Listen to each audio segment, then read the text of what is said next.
Big tech doesn't want you anymore? Big tech is slashing hundreds of thousands of jobs and Yeah, blaming artificial intelligence. of But there course. may be more to the story than that. Intel just announced 15,000 layoffs yesterday, causing their stock price to plunge. Big tech, That's a who lot. for over a decade provided all sorts of employee Hmm. perks, may no longer be the dream place to work. In 2009, a friend of mine who had quit his job in investment banking joked that in the wake of the financial crisis, being an investment banker was like being an airline stewardess. The job used to be glamorous and well paid, and Hmm. now it was neither. After the financial crisis, central banks around the world slashed interest rates to near zero, which was bad for banks but good for startups and the tech industry. According to the St. Louis Fed, over the 5 years after the financial crisis, jobs in the tech sector expanded by more than 20% compared to 11% job growth in the Yeah, overall there's a lot US of people in economy. tech. Yeah, of course. Tech sector wages, which were already high, grew at roughly Hmm. 5% per year over the same That's why period. everybody's trying It to get into became it, the place to obviously. be. While other businesses offered employees benefits like pensions and healthcare, tech firms attracted staff by offering perks like free food, offices that looked like playgrounds, nap. Am I the only person who thinks that just doing this, just all this is done for is to encourage people to stay in the office longer? So you would have less excuses to have to go home? Because, like, I feel like having a lot of this, that's the real reason for it. Yeah. Pods, the ability to bring your pet to work, on site massages, Hmm. meditation rooms, office jam sessions at Spotify, and something called disco yoga. Oh, boy. Google and Facebook offered employees a free laundry service, Hmm. which is only so much of a perk when their employees mostly wear shorts and t Yeah, shirts. exactly. Again, to keep people in the office longer. I feel like, again, none of this was done for the best interest of the employee, and all of it was done in an effort to muddy the waters between work-life balance and to keep people in the office longer. I don't know, maybe the laundry service went to their homes and picked up their dirty laundry from their bedroom floors. Hmm. That's probably how it worked. To seem relatable, tech workers began posting day in the life videos on social Oh, media, yeah. mostly showing themselves playing ping pong and eating berries at work. Yeah, people were fucking furious about this. And I think this is the reality, right? Is you see a lot of people that post this shit, you knew this wasn't going to last. Like these girls that go to like an office and they spend half the time, they make 2 phone calls a day, and then every rest of the time they're like fucking around. Who cares? Of course this isn't going to last. Hey guys, welcome to a day in my life as a 26-year-old working in tech in Hmm. Manhattan. So I wake up at 5 a.m. and I go to Equinox and I get in a cab and head to the office. The subway is really scary since there are tons of lower class people who don't work in tech, so I take the cab Hmm. everywhere now. In 2020, the global Seems like probably a meme, but yeah. pandemic transformed how people lived, worked, educated their children, Hmm. and spent their free time. The world rapidly moved online, and the surge of e commerce and consumer tech Yeah. spending led to massive revenue growth at big tech. Hmm. Central banks around the world slashed interest rates even further, and tech firms took that cheap money, significantly stepping up their investments in moonshot projects like self driving cars, metaverses, and crypto. Facebook, who went so far as to Jesus change the Christ, that's company so name to nasty. Meta to Oh god, demonstrate their commitment to whatever the metaverse is, hired I didn't even I couldn't even pause looking at that. So disgusting. And so yeah, I think the reason why people invested heavily into crypto and metaverse is because of the potential of unlimited returns. And this is one thing that I think is very common with like any type of like venture capital or like any big investment is that people really want to invest a lot of money on something that has a to the moon possibility because it's the highest chance that you're just going to make, like do you want to have a 5x or a 500x, right? And so I think that's what happens. And that's why those different topics got so popular. It's because they had an uncapped, like the market cap for those spaces was undefined. ton of people during this period, with Hmm. headcount up 60% by the end of 2021. During this boom period, the mega cap tech firms' combined increase in headcount was 35%, or almost 130,000 new jobs. And the lavish deals that they had given their employees redefined employment expectations in the entire economy. That's the true. big tech firms were already rated as the best firms to work for. And also, like, another reason why this happened too is because a lot of these big tech companies were experiencing 20% growth every single year. So they were developing like the company size for where the company's going to be in 5 years, which could be like twice as big. Google or Alphabet having been ranked number one 8 times And then they between stopped 2006 growing, which is what the and problem was. 2018 on the Fortune list of the best companies to work for. Justin Fox at Bloomberg points out that there had been an acceleration in hiring even before the pandemic, which explains why tech CEOs might have thought that the growth that they were seeing during the pandemic represented a new normal rather than a temporary effect. Yeah, sure. By the end of the pandemic, they had hired almost 200,000 more people in the US than they would have if they had stuck to their prior hiring trend. The tech stock sell-off that started in 2022 put big tech companies under pressure to improve their bottom lines. And that's when they laid off some of the excess staff that had been hired to meet the pandemic boom. Yeah, that's whenever it really started. And I think Elon Musk firing all these people at Twitter, a lot of people like to talk about how much they don't like Elon Musk. I get that. But I bet a lot of the guys that are executives at these other companies looked at him doing that to Twitter and said, why aren't we doing this? Absolutely. Twitter led the way with layoffs when its new owner reportedly laid off half of the employees within a month of taking over the company. And the truth is, like, this is my opinion. My experience on Twitter hasn't really gotten worse. And also, I know that there's more bots on Twitter now, but there's also more bots on YouTube as well. There's more bots on every social media platform. So I don't necessarily think that if there was different management of Twitter, there wouldn't be more bots. It just doesn't make sense, right? Because, like, if bots are a Twitter problem, then why is it on every other platform too? So I think really, like, Twitter is a huge use case. The taboo of tech layoffs, making it easier for other big firms to lay off staff without standing out from the crowd. Yeah, it broke the ice. Big tech has been making significant cuts, and the layoffs don't seem to be ending. Well, this is, by the way, keep in mind, look at the dates on this. This is like within like 1 month or something. Like, if you're talking about like what's happened in the past 2 years, it's been a fucking rapture.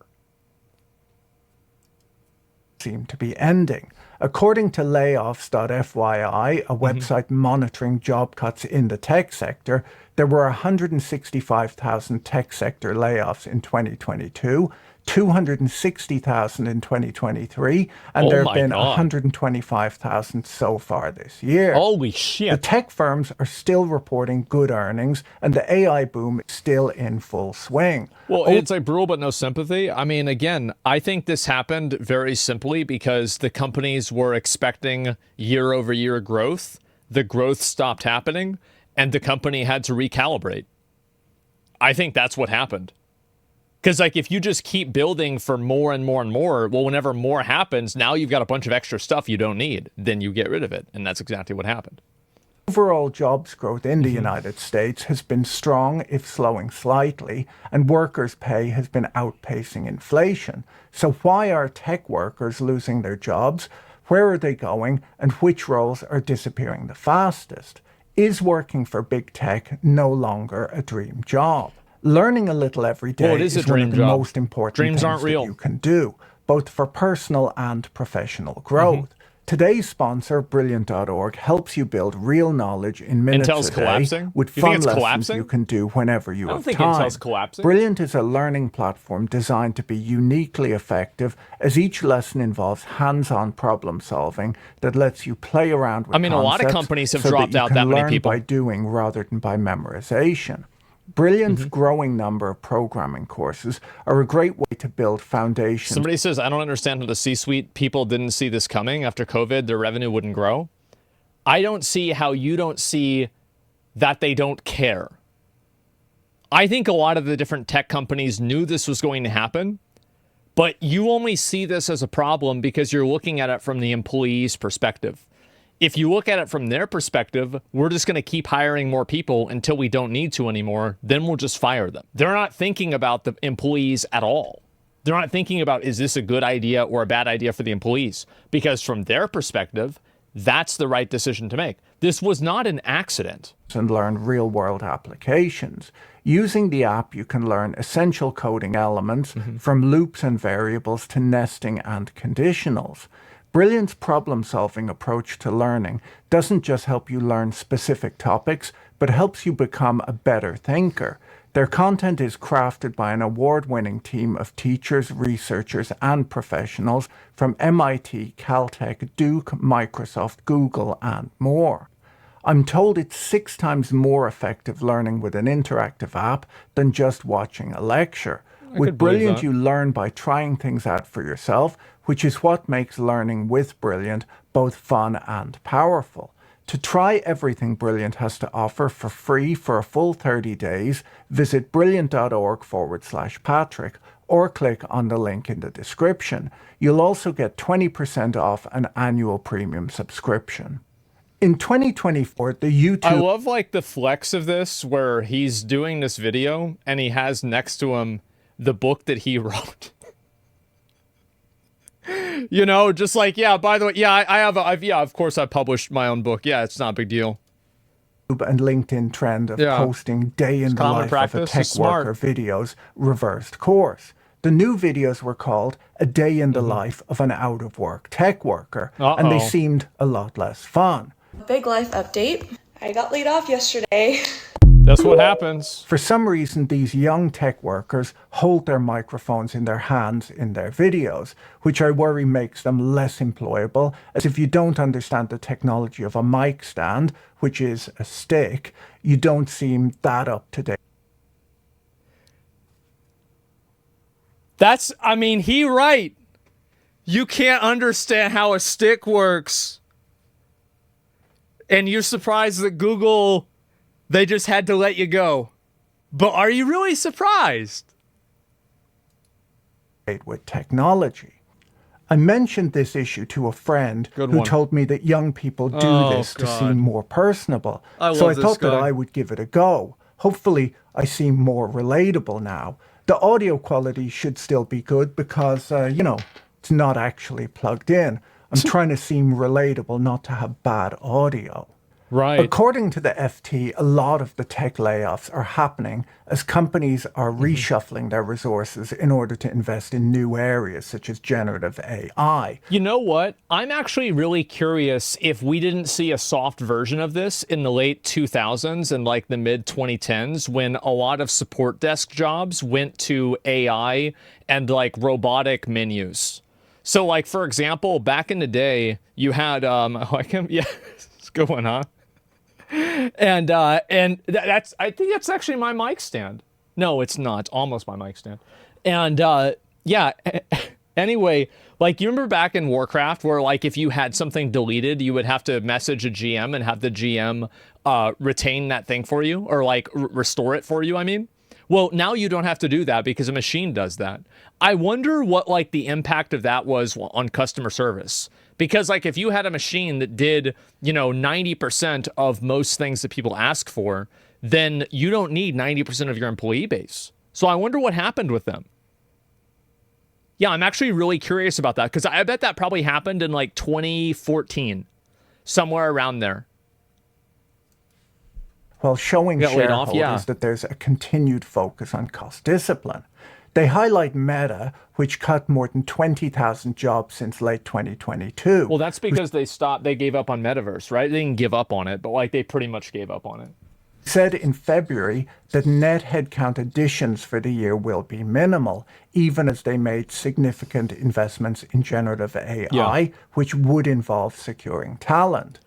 Pirate Software mentions that CS was cut down by 60% after they automated item recover.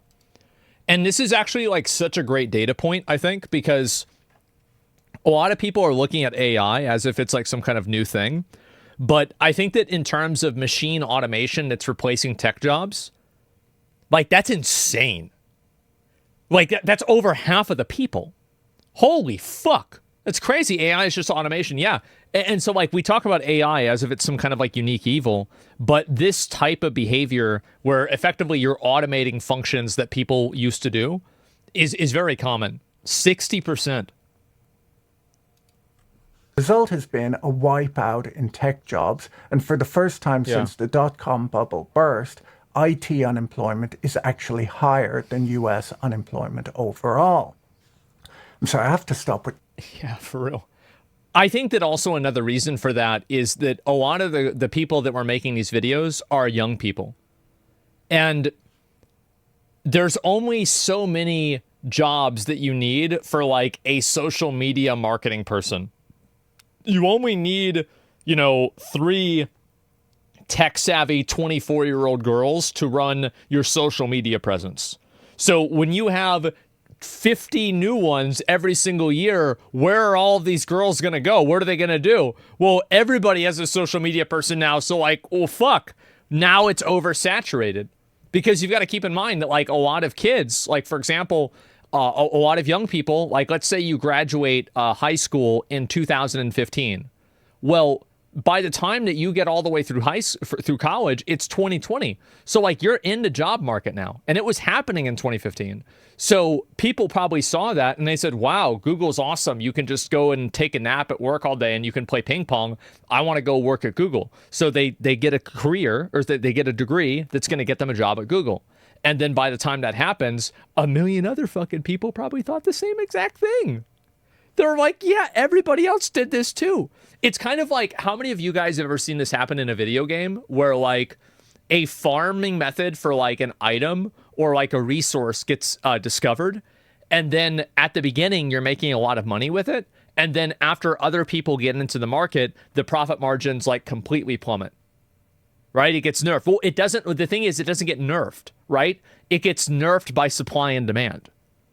Because the supply is just so high, there are so many of these things being pushed out onto the market that the price margins go longer or go lower, right? PoE is a great example of this. And yeah, like market flooding, right? And so this happens even in video games. It happens as big as in economies. I actually think that, troll necklaces and hardcore WoW, perfect fucking example. Great example. I actually think that, I've said before, like, I learned more about economics and business and WoW than I did from going to college, right? And I really think that you can learn a lot of these different topics. You can learn them in, like, a very hands-on way. Like, you get to understand, like, why are monopolies bad? Let's find out why. Let's see what happens when you have a monopoly. Yeah, it's a simulation. It is. It's very interesting. I love it.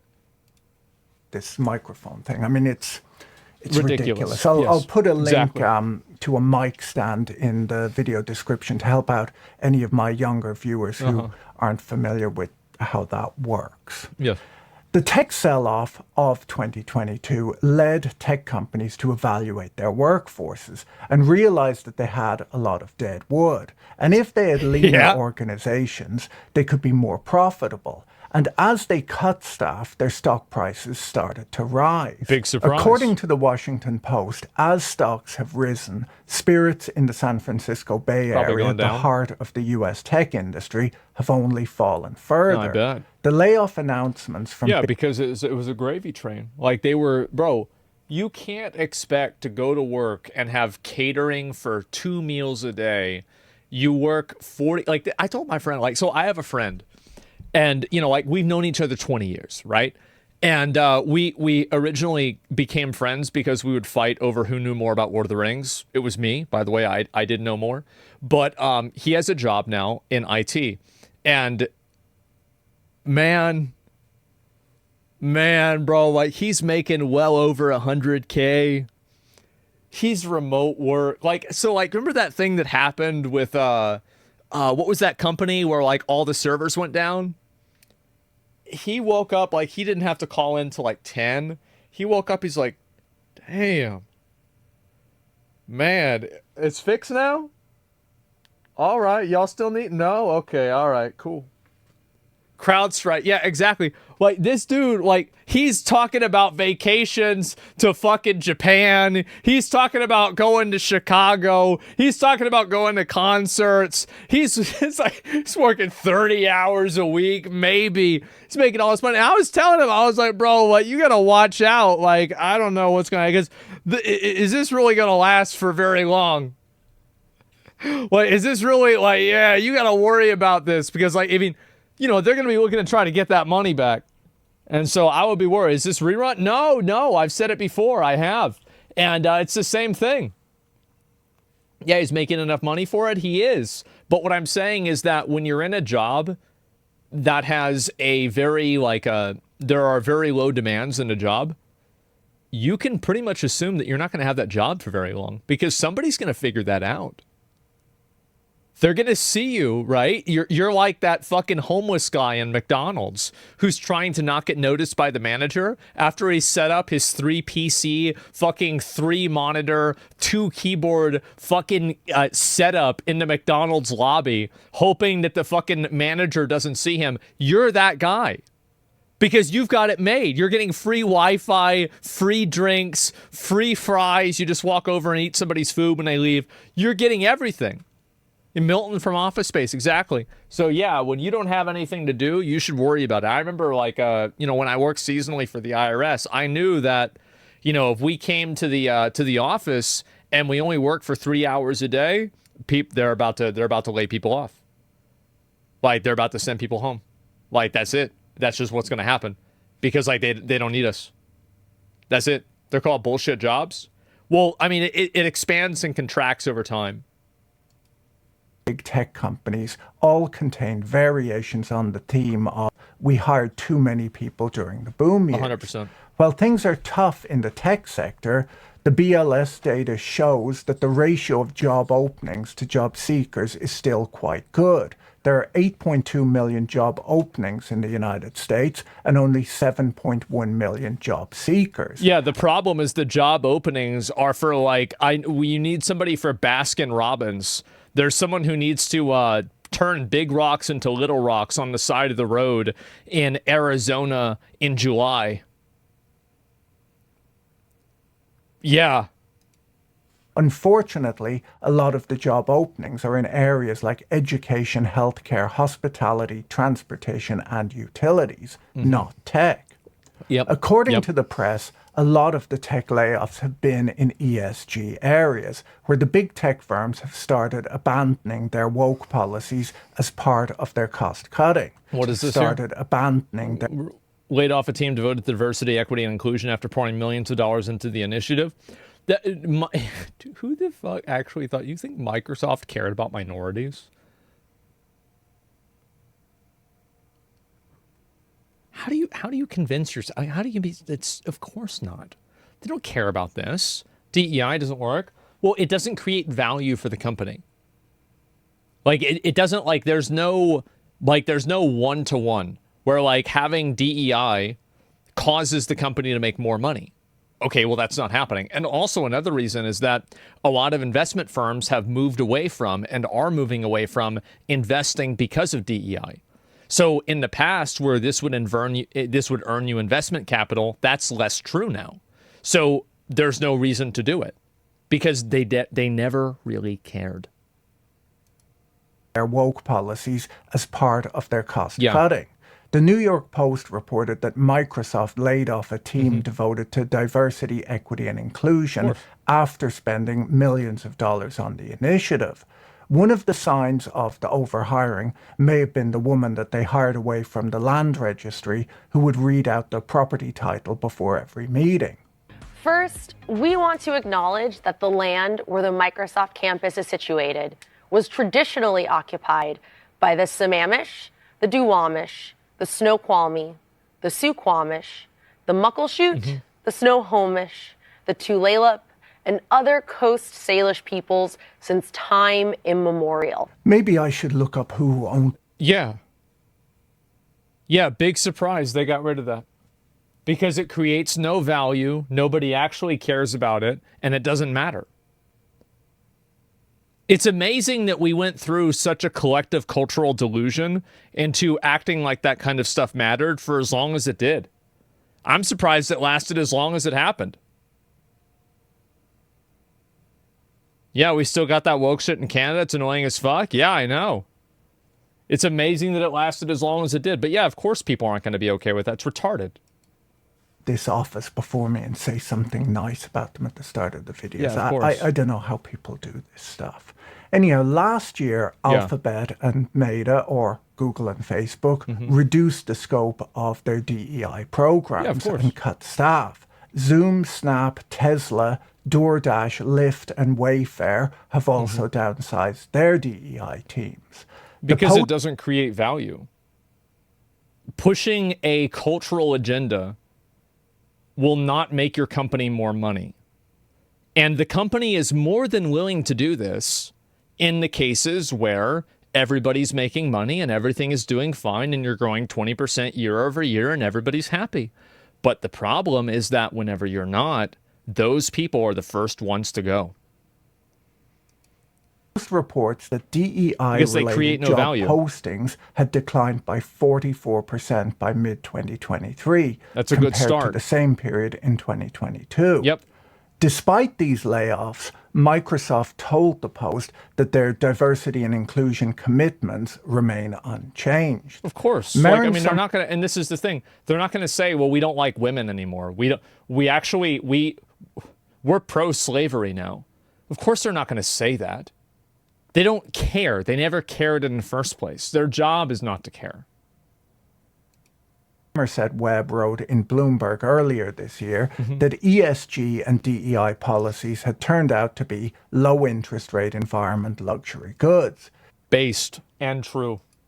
She highlights the pullback from these policies across both the public and corporate sectors. In the UK, the Financial Reporting Council just opted against including ESG requirements in the UK Corporate Governance Code. Yeah, of course. And BlackRock's CEO Larry Fink, once a champion of ESG, rarely mentions it anymore. See, this is one topic that people might not realize. Is like everybody has that clip of like Larry saying like, oh, we have to force behaviors. But he's had to walk that back a lot. Like, yeah, apparently this is like, that sounds great, but then they started actually losing money. and the thing is, like, he's in charge because he's making money. So if you're losing money, why are you here? Mentions of DEI and ESG in company earnings calls have plummeted too since interest rates started to rise, as has their prominence in corporate presentations. A recent paper from the University of Copenhagen suggests that even amongst retail investors, ESG investing is a luxury good, where demand for it increases disproportionately with the scale of inherited wealth. Tech, just like finance, can be a boom and bust industry, where workers are paid well, but there is a lot of career volatility.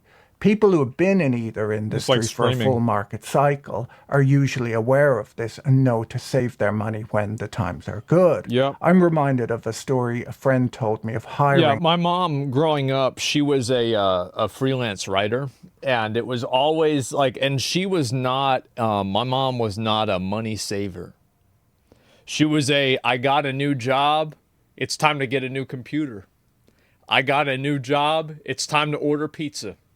I got this is what it was, right? And so it would be feast and famine, right? There would be sometimes that she would just have all this fucking money. Yeah, you want an Xbox? Oh, yeah, sure, why not, right? It's not a big deal. And then the other times it's like, no, we can't afford to get a Coke at McDonald's. No, that's $1. We need that dollar.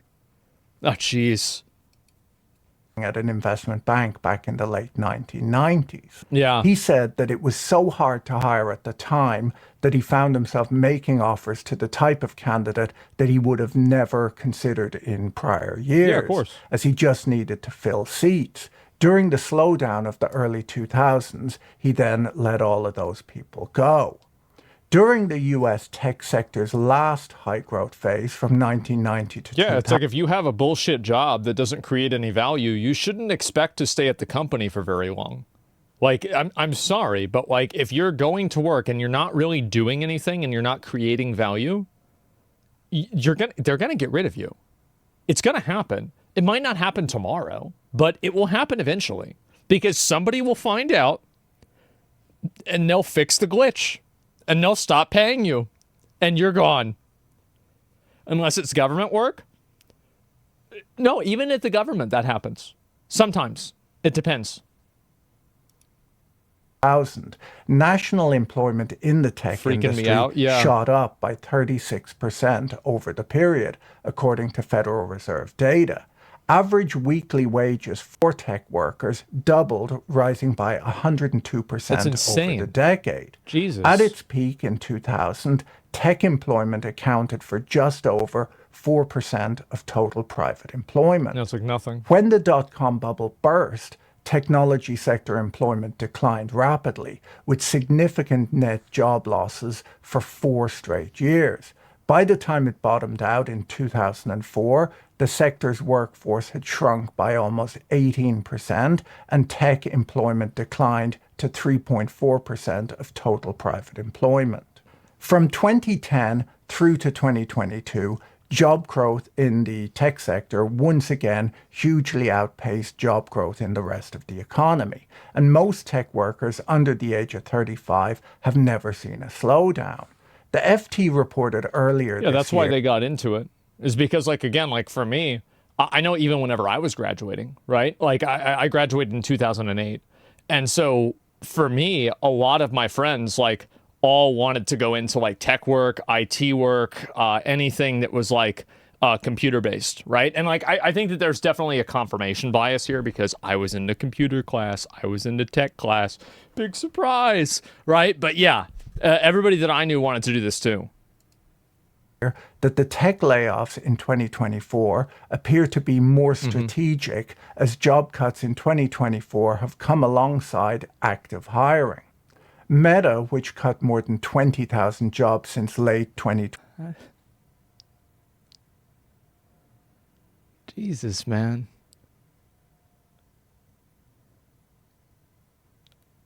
Man, that... Oh, God, bro, like... His camouflage is off.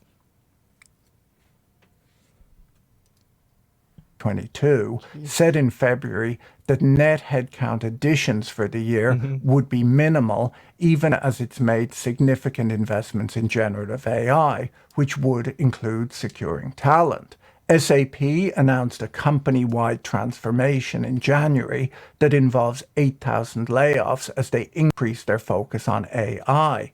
They said that their staff numbers would stay about the same, but that they would be reskilling.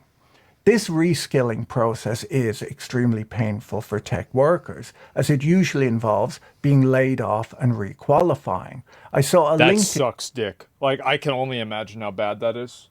That's so fucking shitty. Post earlier this week on how there are both too few and too many software engineers right now because of a huge skills mismatch in the software development industry. The author wrote that there had been a huge boom of people coming into software development and training as web developers, but companies now want to hire people with skills in AI, machine learning, data analysis, and things like that. The writer argued that big tech needs to hire the best people and then train them as necessary, as it might be too disruptive turning over your workforce constantly. While layoffs are happening at these high-profile tech firms, they aren't happening in every department. According to Robert... Yeah, it probably happens with some people, some that it doesn't. They don't want to train anymore.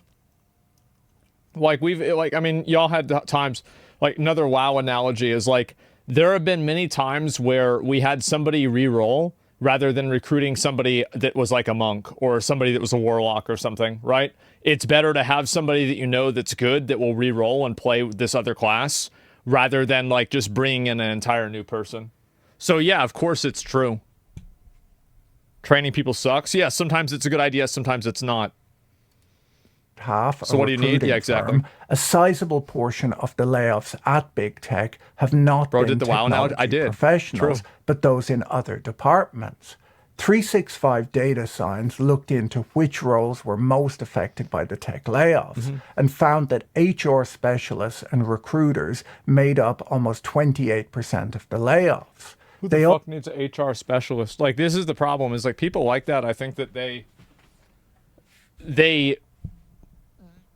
think that they're very necessary. But when you look at the amount of money the company makes and you look at where the money comes from, you realize that that's not really actually true. Also found that this group was finding replacement jobs most quickly. This makes a lot of sense, as these people are not really tied to the tech industry. They can work at any big firm.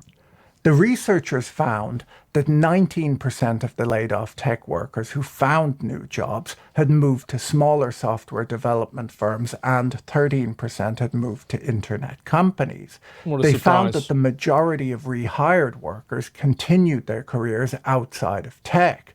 Among them, 10% moved to financial services, 8% moved to the services industry, 7% to consulting, 6% to manufacturing, and 34% to other industries. Damn. Because the majority of tech jobs are outside of the tech industry and tech skills are still in high demand in other industries, many of these people are doing just fine, but possibly struggling a bit with the culture clash of no longer getting to play ping pong and eat free berries in the office. Like, it's amazing to me. Who thought this was going to last? Of course this wasn't going to last. Duh. Unfortunately, the researchers found that the majority of laid-off tech workers are still on the job market, competing for the type of roles they had recently been laid off from during hiring freezes and continuing layoffs. These people are mostly highly qualified with a lot of work experience, and we'll have to see how long they remain on the job market or if they switch careers. A study from the Brookings Institute found that tech sector jobs have started spreading out around the country since the pandemic. San Francisco and San Jose disappeared from the list of metro areas gaining the highest shares of digital employment. Replacing them have been metro areas like Dallas, Denver, Miami, and Salt Lake City. Because it's fucking expensive to be in San Francisco, and apparently it's a PvP server. I look over there, bro, I feel like I'm watching The Walking Dead. Holy shit. Who the fuck would want to be there? Yeah, it's... no way. And it's expensive? You've got to pay extra to deal with zombies? What the fuck? No, that's off. That's a terrible idea. A report on pay trends from ZipRecruiter found that 48% of 2,000 US companies surveyed lowered pay for certain roles last year, and 41% of employers said that a position has gone unfilled in the past 6 months because candidates wanted more pay than the company was able to offer. Too bad. According to the report, companies are not just taking advantage during a difficult job market to cut costs. In some cases, stagnant and even lowered salaries are the result of a reset for a pandemic-era surge in compensation, where companies were scrambling to fill roles during the Great Resignation. This phenomenon of falling wages is being seen mostly in the United States because of how its economy rebounded from the pandemic. During the rebound, wage growth in the United States outpaced that of the UK and Europe. And now that it's resetting, the pinch is being felt most in the United States. Well, of course, right? Because like another thing that's going to happen during a pandemic is that you're obviously going to try to hire a lot of people. But if you're running a company, you're also going to be thinking to yourself, how can I make it to where I don't have to hire a lot of people?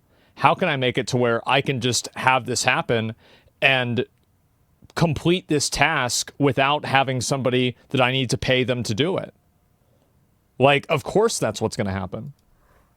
the perks Absolutely. of working at a hot tech firm during the boom period was getting a chunk of your compensation in the form of stock options, which a lot of high growth tech companies like to think of as being free rather than as a deferred expense that's eventually paid for when the options vest.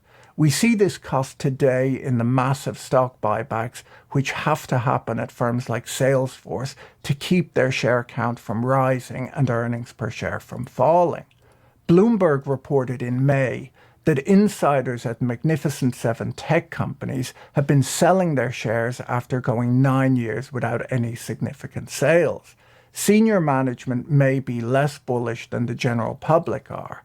The Magnificent Seven tech stocks have risen nearly 150% since the start of 2023, partially because of investors' excitement over artificial intelligence.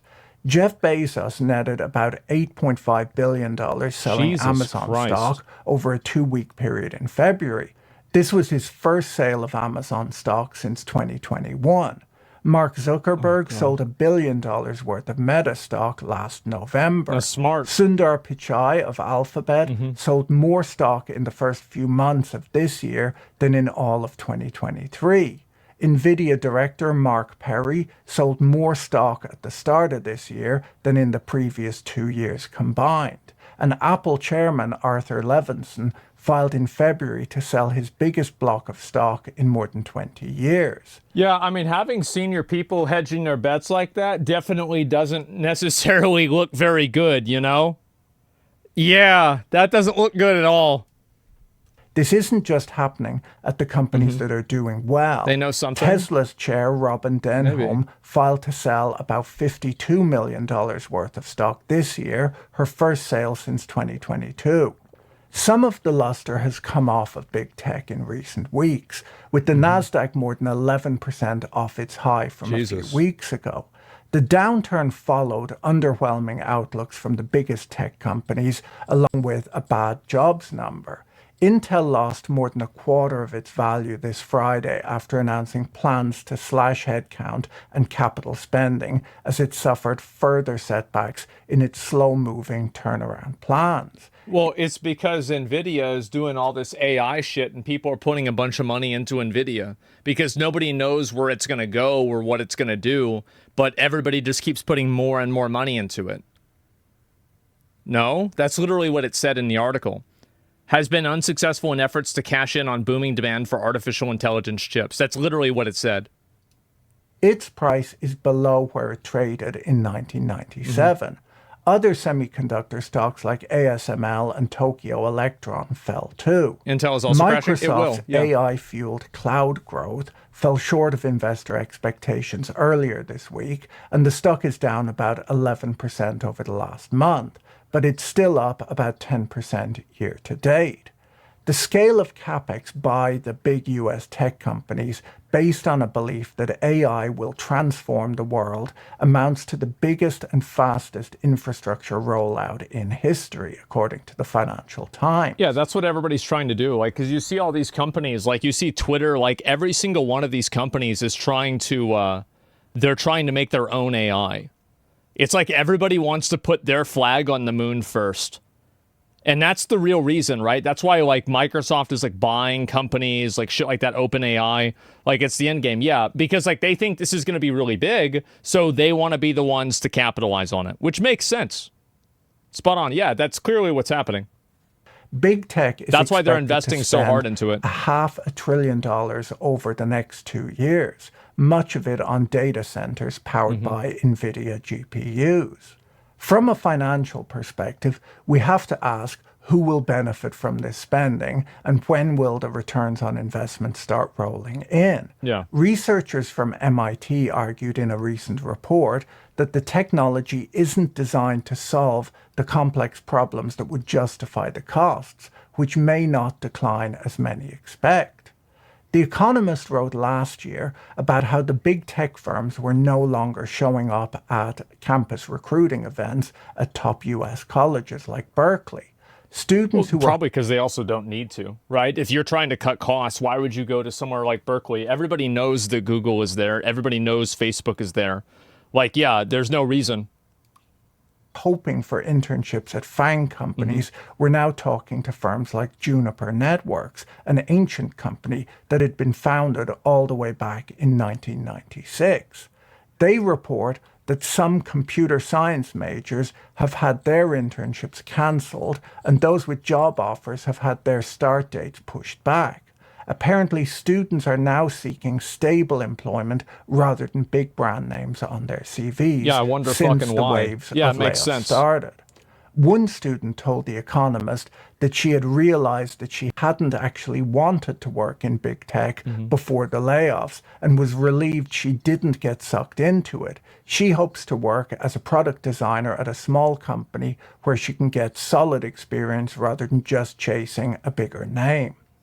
Stanford professor Jeffrey Pfeiffer wrote in the Stanford Report that he's concerned that the tech layoffs could spread across other industries. Well, of course they are. That's going to happen everywhere. Obviously. This is 100% what's going to happen everywhere. Why would they hire somebody if they could have a machine do the job? That's the reason why. Like, that's why, like, apparently, like, web design and graphic design is getting completely gutted. It's because why do we need to pay somebody to do Photoshop if all we need to do is feed it through an AI and it creates a product that's basically the same thing? Like, why would you want to do that? Yeah, like Detroit stuff. Yeah, and this happened, right? Because like we used to have a lot of car manufacturing. That stopped. And now it's a totally different topic, right? It's a totally different thing. And so, yeah, this is 100% going to happen. And like, of course, this is going to happen with like every other industry as well. It's like, for example, I know that a lot of drive-thrus do this. They have AI that takes your order for you. And so, or like they have like assistants with AI. Like, I don't know if it's like 100% in a lot of cases, but a lot of them is like a bit of it. And so, yeah, thank God, right? Yeah, exactly, right? Because the AI is better than the person in a lot of cases. It's like, I feel like at Taco Bell, the way they decide who takes the orders is they have each one of them speak English for 5 minutes, and whoever does the worst job, that's the person they put on the mic. I don't understand. It's so fucking annoying. I have to explain shit to people like that. Oh my God. He But wrote yeah, that layoffs exactly. are contagious across industries and within industries. So why did the big tech firms move so aggressively to cut staff? Yeah. Well, a big part of it was just because they had simply overhired. Are layoffs the best move in a challenging business environment, or is there something else they could have done? Well, they could have announced goals to increase margins, for example, to shore up the stock price, but then they'd be held accountable to achieving those of course. goals. When they announce layoffs, I think they're getting rid of people because they don't know who they're going to have to get rid of. I feel like with AI and the innovations in it, probably in the last like 5 years, it's probably cut out jobs that a lot of people didn't predict or didn't expect to have cut out or removed. And because of that, they're not going to overhire because they don't know what's going to be completely invalidated in like a year or 2 years. I think that's what's happening, right? Time to trim the fat. Exactly. Yeah. and the clearing out of dead wood, they get to do that and then move on, having shown that they're serious about margins and costs. For management, it's an easy fix. So if, as The Economist says, big tech no longer wants you, where can you go? Well, as I mentioned earlier, the majority of tech jobs in the United States are not at the big tech firms. Well, they're not going to go. Here's the reality is that a lot of those jobs are not going to come back. The same as like there's not going to ever be a job again to turn a bolt to put a fender on a car. Like that's not coming back. It's not going to happen again. There's a million jobs like human beings used to be calculators, right? There used to be computers. Now we don't have that because we have computers and calculators. There's just a lot of these jobs that are just not going to happen. They're not going to come back. There's not going to be like eventually people are going to want it. Yeah, of course you're going to have like little, niches here and there. But for the most part, this is effectively gone.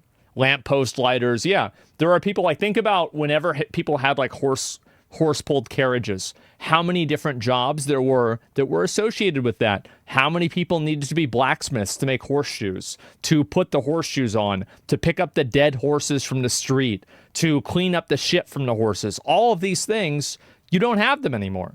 And if you do, they're like a fraction of what they were. Like before it was 100%, now it's 2%. So I think that's what happens a lot.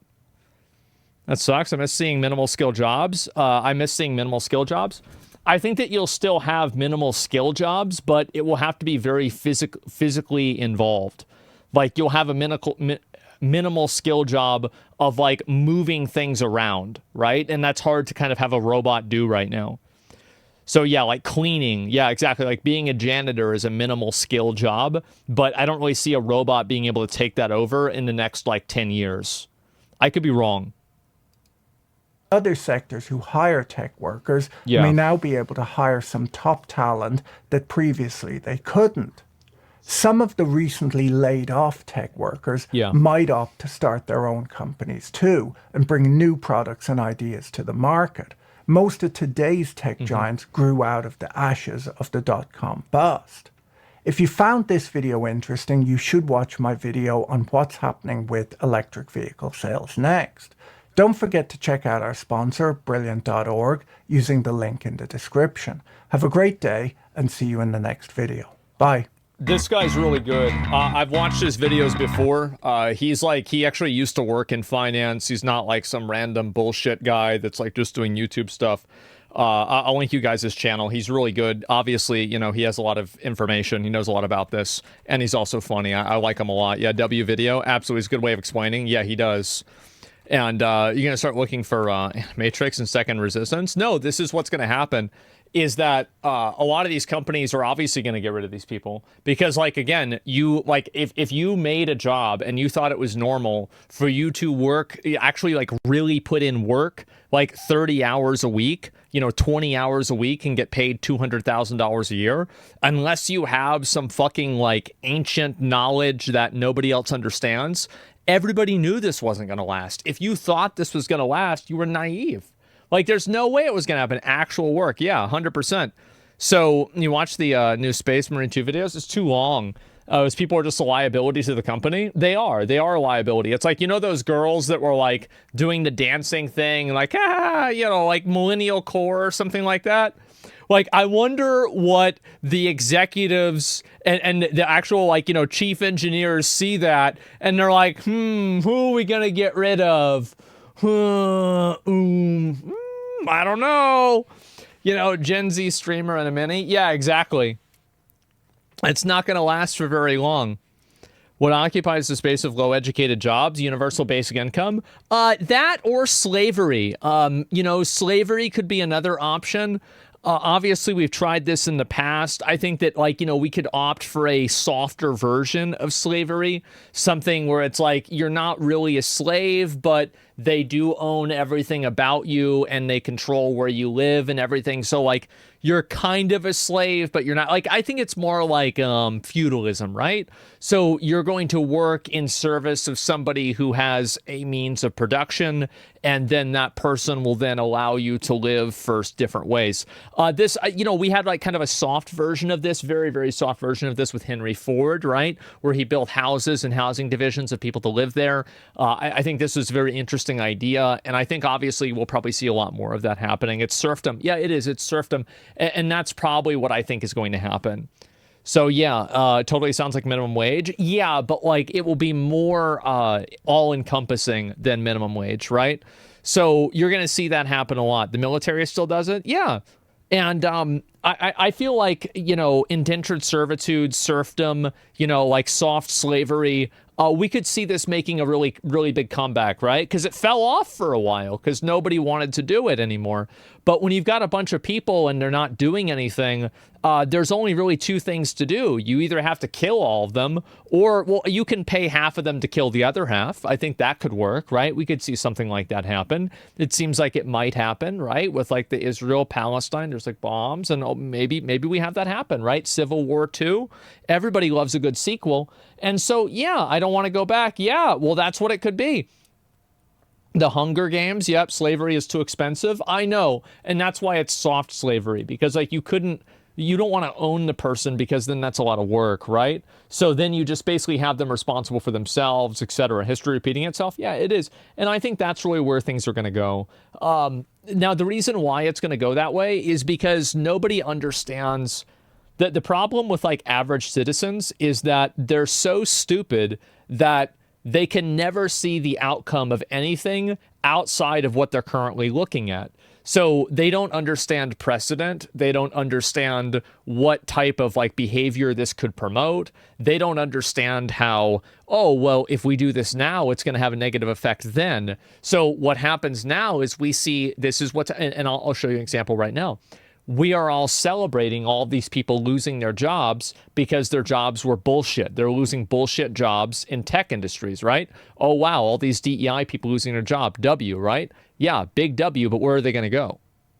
Right? So like we celebrate the exact same thing. The exact thing happens. And this is the best way to do it, right? Is you have people pitted against each other based off of social issues, and then they never actually look and see who's actually taking advantage of them. So yeah, they took our jobs. Exactly.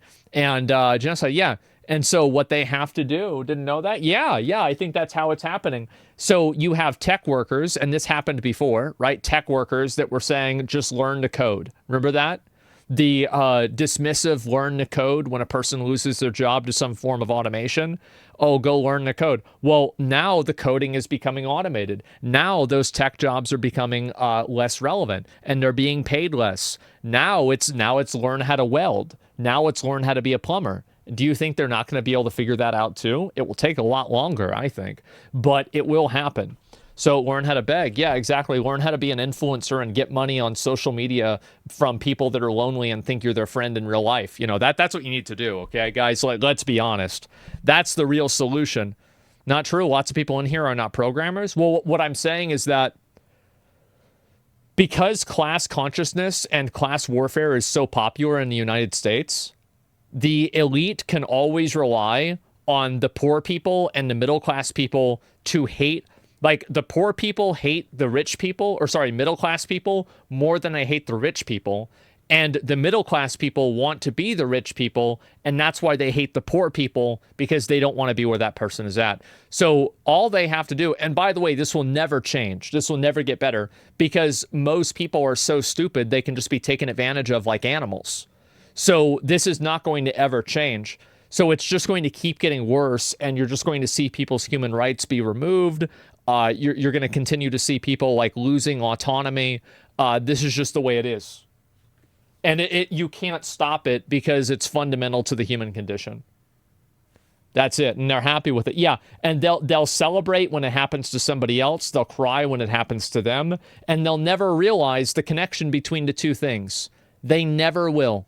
I understand that you think, oh, well, they'll figure it out.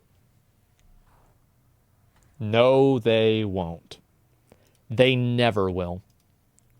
It's sad, but there it is. That's what I think. Greed, power, temptation. Yeah, exactly. Bro, making facts. The problem is I'm doing all the work in the same EU for someone that's making 200K a year. Well, I don't know. Just 1 second. Do you hate humans, or are you just realistic? Both. I'll be right back.